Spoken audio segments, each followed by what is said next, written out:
concept of future generations should not be limited to Homo sapiens as currently defined. The ethical consequences of human actions on extraterrestrial biological entities presents us with a fascinating opportunity for thought experimentation.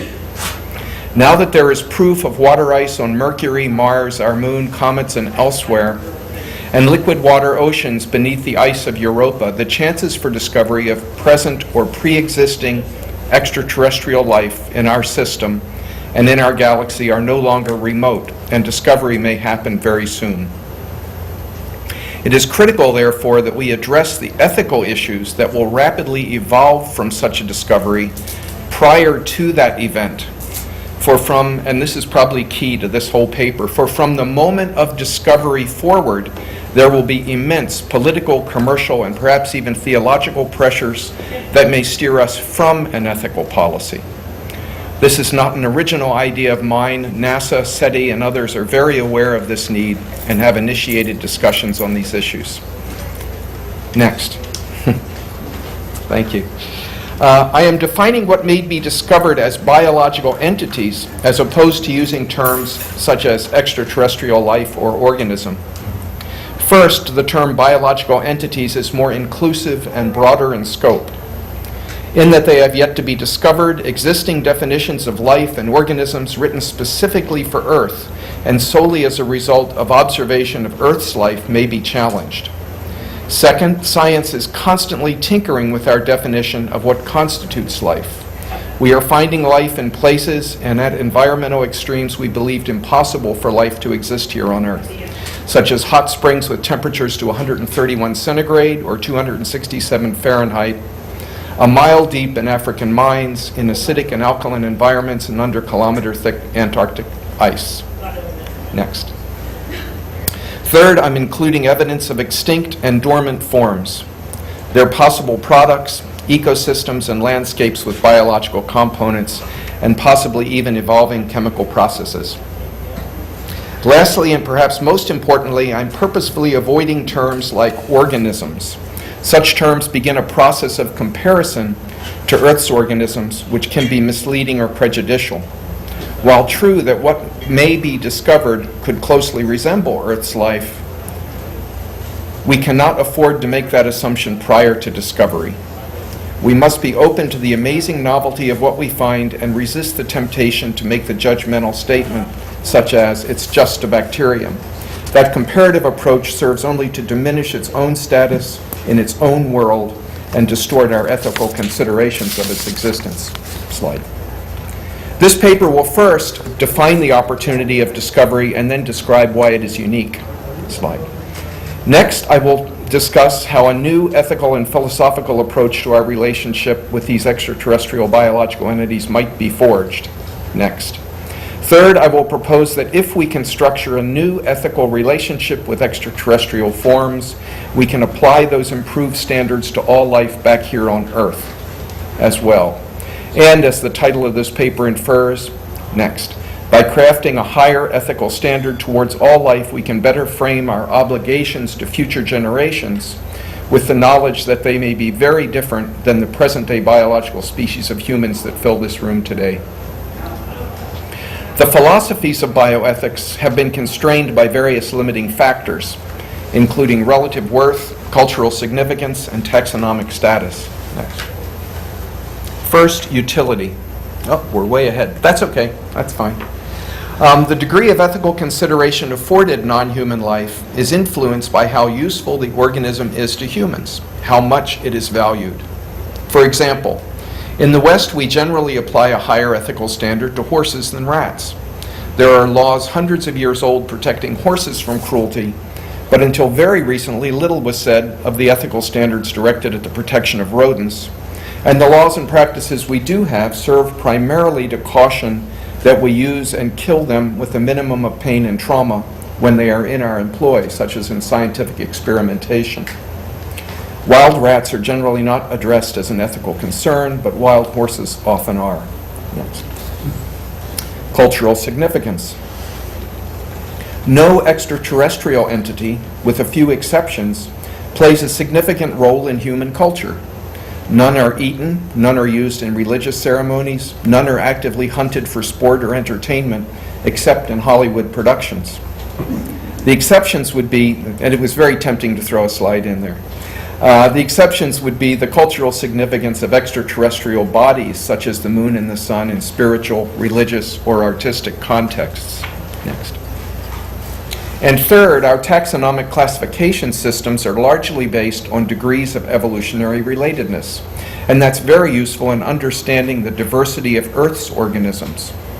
But taxonomic status is a human construction, and until recently, most taxonomic treatments placed humans at the topmost so-called branch of the tree.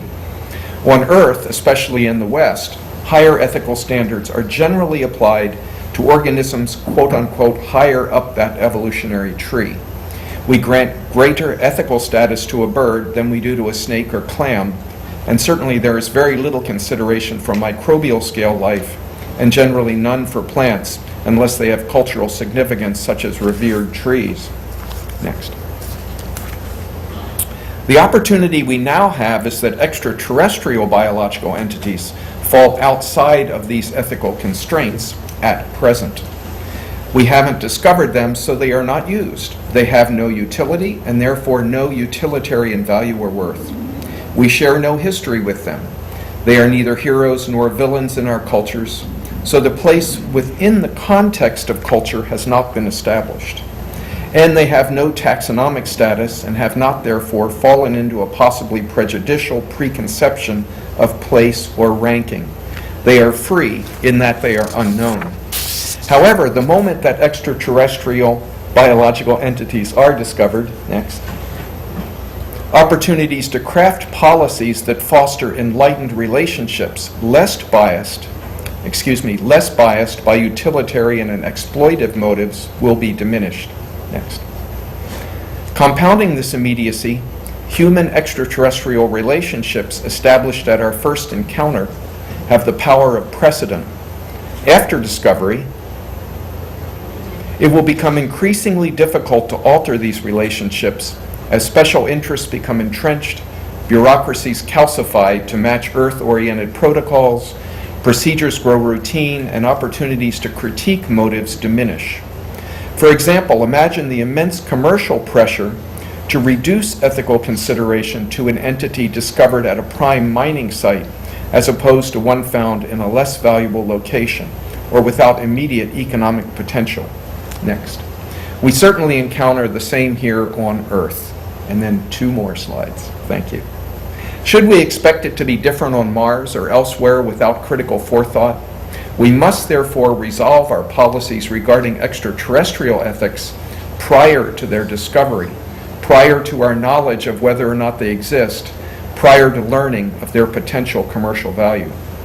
We have a singular moment to craft policies that will be fair, just, and ethical, for once they're discovered, they will be rapidly relegated to terrestrial ranks and biases, and an opportunity for creative and liberating new approaches to human relationship with the greater biological universe will be lost.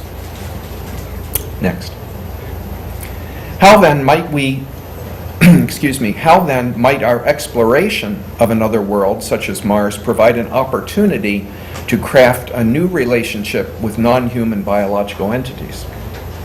How might this work in that we don't even know if they exist?